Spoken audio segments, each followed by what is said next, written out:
Life style ఎలా ఉండాలి, ఎంత జాగ్రత్తగా ఉండాలి, ఎంత చక్కగా మాడిఫై చేసుకుంటే హెల్దీగా ఉంటామంటారు? ఫస్ట్ అండ్ ఫార్మోస్ట్ థింగ్ ఏంటంటే డైట్ అండి. మనం సో రెగ్యులర్ హెల్దీ డైట్ అనేది చాలా ఇంపార్టెంట్. ఎంత జంక్ ఫుడ్ అవాయిడ్ చేస్తే అంత మంచిది. లో కార్బోహైడ్రేట్స్, మోర్ ప్రోటీన్ ఫుడ్ ఎక్కువ మనం తినాలి. సో ఎస్పెషల్లీ మన ఇండియన్లో ఏంటంటే రైస్ ఎక్కువగా తింటాం, కార్బోహైడ్రేట్స్ ఎక్కువగా అవుతాయి.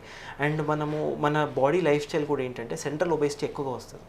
మీరు వెస్ట్రన్ పాపులేషన్ మన ఇండియన్ పాపులేషన్ కంపేర్ చేస్తే మన వాళ్ళకి పొట్టలు ఎక్కువగా ఉంటాయి. అదేంటంటే మన బాడీ టెండెన్సీ అలా. సో వాట్ ఎవర్ ఫ్యాట్ ఏమన్నా అక్యుములేట్ అయ్యంటే డైరెక్ట్గా పోయి కడుపులో అక్యుములేట్ అవుతుంది. And that is suppose to be more dangerous than any other fat. ఇక్కడ బాడీలో ఎక్కడున్న ఫ్యాట్ కానీ స్టమక్లో ఒబేసిటీ ఉంటే అది చాలా డేంజరస్ అన్నట్టు. That directly has an impact on the heart and brain.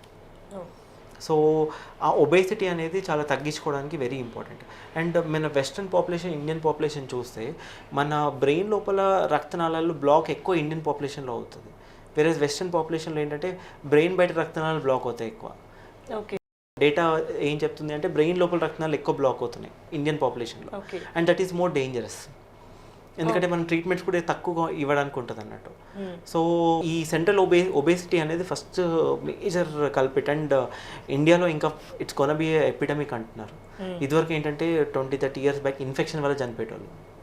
ఏదైనా కలరా రావడము, టైఫాయిడ్ రావడం, అవి తగ్గిపోయి ఇప్పుడు ఈ రిస్క్ ఫ్యాక్టర్స్ ఎక్కువ అవుతున్నాయి. ఒబేసిటీ వల్ల బ్రెయిన్ స్ట్రోక్స్, హార్ట్ స్ట్రోక్స్ రావడము అవి ఎక్కువ పెరుగుతున్నాయి. So first thing is lifestyle and health and especially diet.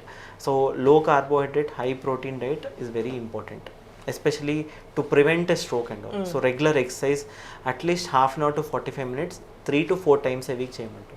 Preferably exercise. Okay. Preferably cardio activity.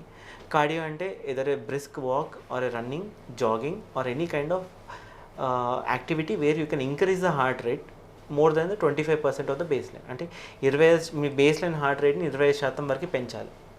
అప్పుడు the what we call is cardio activity అంటాం అనమాట. అది at least half an hour to 45 minutes every 3 to 4 times a week చేయాలి. So that will prevent మన హార్ట్లో tune చేయడము, మన obesity అవి ప్రివెంట్ చేయడానికి ఆస్కారం ఉంటుంది.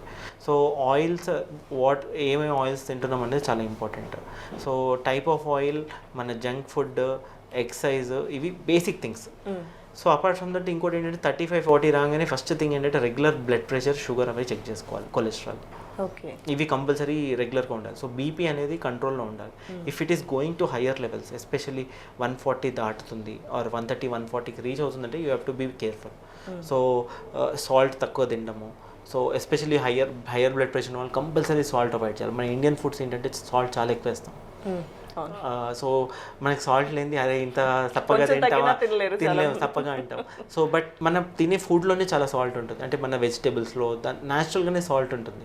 We don't require any additional salt and all. వేసిన what we says as much as possible 5 grams కంటే తక్కువగా తినాలి సాల్ట్ అనేది.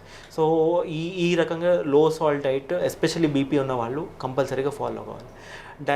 ఎస్పెషల్లీ డయాబెటీస్ ఉన్న వాళ్ళు ఏంటంటే క్యాలరీ కౌంట్ చూసుకోవాలి. మనం తక్కువనే తింటున్నాం, ఏం తినట్లేదు అంటాం. కాకపోతే when you count the calories అది చాలా ఎక్కడికో వెళ్ళిపోతుంది. సో క్యాలరీ కౌంట్ అనేది చాలా important. So what you are eating, ఎంత క్యాలరీస్ తింటున్నాం, రోజు మార్నింగ్ బ్రేక్ఫాస్ట్ ఎన్ని క్యాలరీస్ తింటున్నాం, ఆఫ్టర్నూన్. సో క్యాలరీ కౌంట్ చేసుకుంటే మనకి అర్థమవుతుంటుంది ఎంత తింటున్నాం, ఎంత తినొద్దు, అవన్నీ వస్తుంటాయి అన్నమాట. సో క్యాలరీ కౌంట్ చెక్ చేసుకొని రెగ్యులర్ ఇంత ఇంటేక్ మినిమం లిమిట్ చేసుకోవాలి. ఇప్పుడు మన సెడెంటరీ లైఫ్ స్టైల్ ఉందనుకోండి, you don't require more than 1600 to 1800 calories కంటే అవసరం పడదు. బట్ వెన్ వీ బయట ఒక చిన్న ఐస్ క్రీమ్ ఒకటి తిన్నామంటే that will go up to 500 to 1000 calories. So అయిపోతుంది, ఆ డే రిక్వైర్మెంట్ అంతా ఒక మీల్లో అయిపోతుంది. సో క్యాలరీ కౌంట్ అనేది చాలా important. So diet, exercise, calories, control of the comorbidities like BP, sugar, ఇవన్నీ చాలా ఇంపార్టెంట్.